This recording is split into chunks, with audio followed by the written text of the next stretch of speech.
in regards to political and social issues here in the United States and the Latino community, you often hear the phrase Latinos aren't a monolith.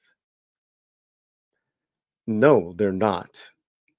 And usually from the right, they'll tell you that Latinos are a majority conservative and that the monolith is different on social and political issues.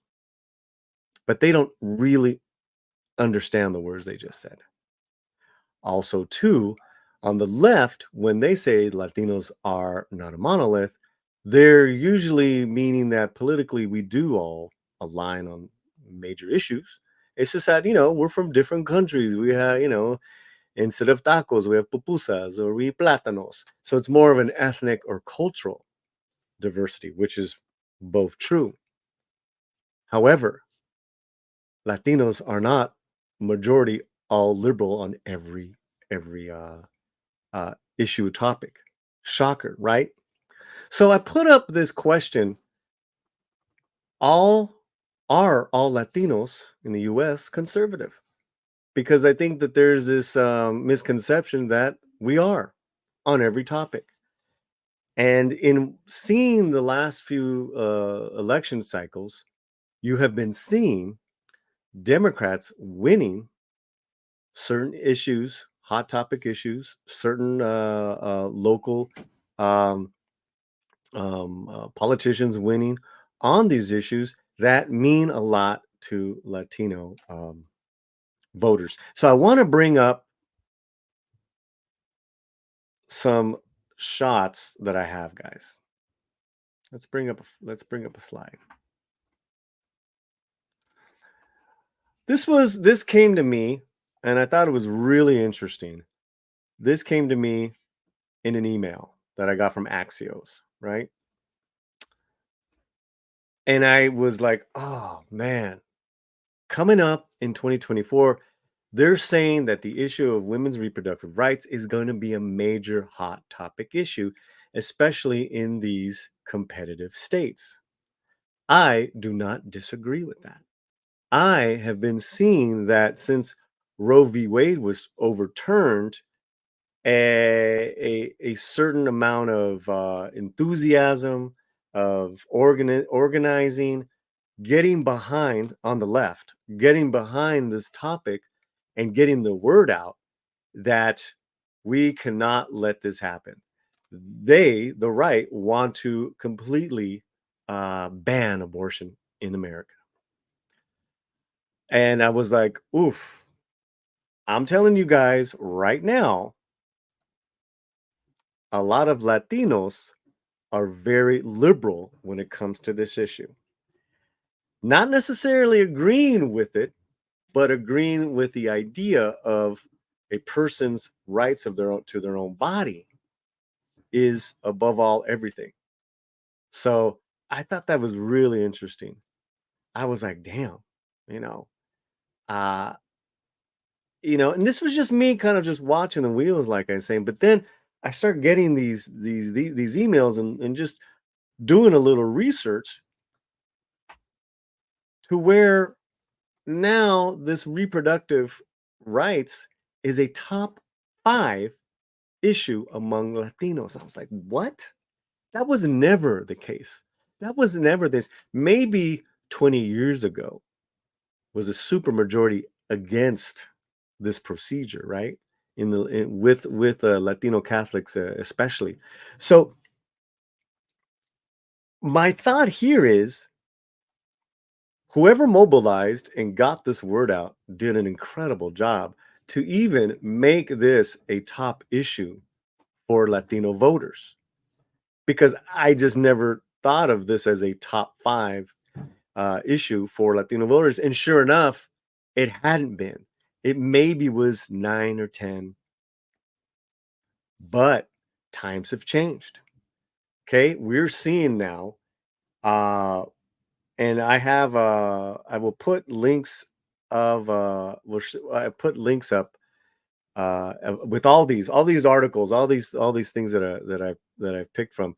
We're seeing a very This is what's interesting, guys. This poll, this was a dynamic poll right before last fall's election cycle. 75% of Hispanic Catholics, right, support saying that this procedure should be legal in most cases. So, what you're seeing in this case, in this issue, is that Latino voters can discern that while I might not, on a religious standpoint, agree with the procedure legally, and as an American, I can't say it should be illegal. It's very interesting. And you're seeing that in these local elections. So I do agree that it's going to be a major issue in 2024.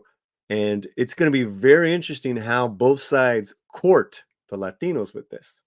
Okay, now let's go on because I was very curious about this. And this is new. This is a brand new um, poll that they did in Georgia. And Georgia is one of those really hotly contested states with a huge Latino voting bloc, which, yeah, they are. I think it's like 400,000. Here's Georgia Latinos' top priorities: rising cost of living, inflation, improving wages, creating more jobs. That's number two. Lower cost of healthcare, number three. Protecting immigrant rights, number four. Addressing mass shootings, gun policy, five. Number six, reproductive rights. Okay, let me tell you this right now. And this is Georgia. And this literally is from a day or two ago. This is very fresh, guys. The way I see it is that if the rising cost of living, inflation, jobs, creating more jobs, healthcare, and I would say the looming wars, if those remain in a downwards path, like they're getting, if they all get worse, and we're talking a year from now, that will not be good for the Democrats. I'm just saying. I think that's a general thing. Because if the Democrats are hedging their bets that women's reproductive rights and immigration are going to be hot topics for Latinos in a year from now, that's playing with fire. I think that's where both parties don't really understand or get how hardworking and how family oriented Latinos are. It's a misconception because it's like, well, it is conservative. It's a conservative ideal to a point, and yet it's not. It's it's it's it's a it's a practice of principles in a cultural thing as far as hard work. Hard work is not necessarily a conservative issue. I don't see it as a conservative issue. I can see it as there's lazy people and then there's hardworking people. But we know that with Latinos, they are the hardest working as a group of people, really shaping um, the Southwest, in particular, the economy. So it's very interesting that both sides don't really understand to a T this voting block. From hard work, from inflation, from housing, is that you can't expect Latinos to be conservative on this issue, conservative on that issue, conservative this, to say from the Republicans like, oh, well, Latinos and families are, you know, historically conservative. Yes, they were, but that's not really the case right now, especially on certain issues and how you frame the issues. Now, how you frame the issues, they are when it comes to hard work, when it comes to family, and when it comes to being patriotic. Yes, they're very patriotic as a whole.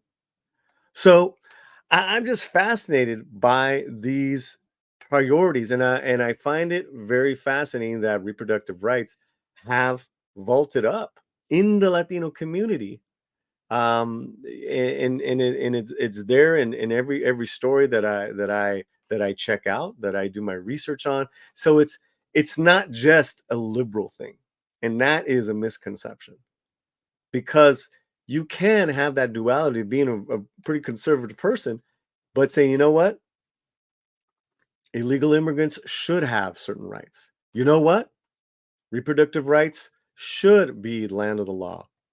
That's funny, right? How that works, and yet it does. People are very complex, issues are very complex, but both parties don't get this. Once these two parties do, if any of them can and do, whew, they're going to win it all.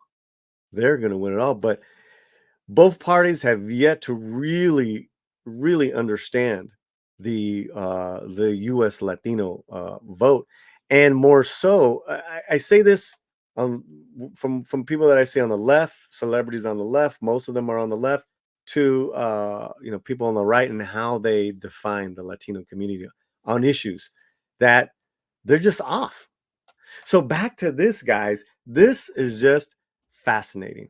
And let me tinge that. Let's go back to that, because all is not well, I will say, for the current prez and his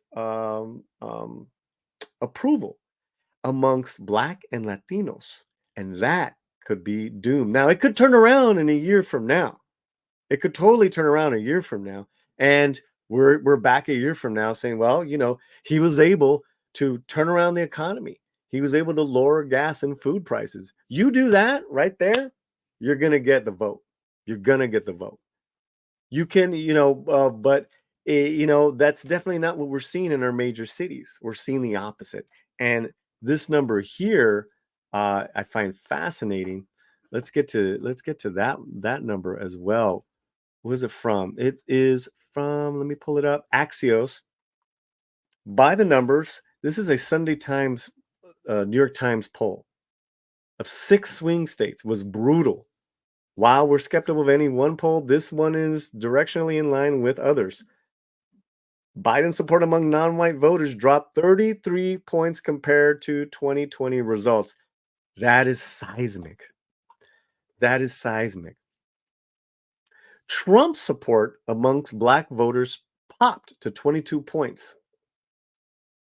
Biden support amongst Hispanics is in the single digits in the 6 swing states: Arizona, Georgia, Michigan, Nevada, Pennsylvania, and Wisconsin. Democrats typically win among Hispanics by 30 plus points, guys. That is the state of the Latino vote right now, November 13th, 2023. I mean, that is, to me, incredible. Incredible, because it was always lock and step, Latinos and Democrats.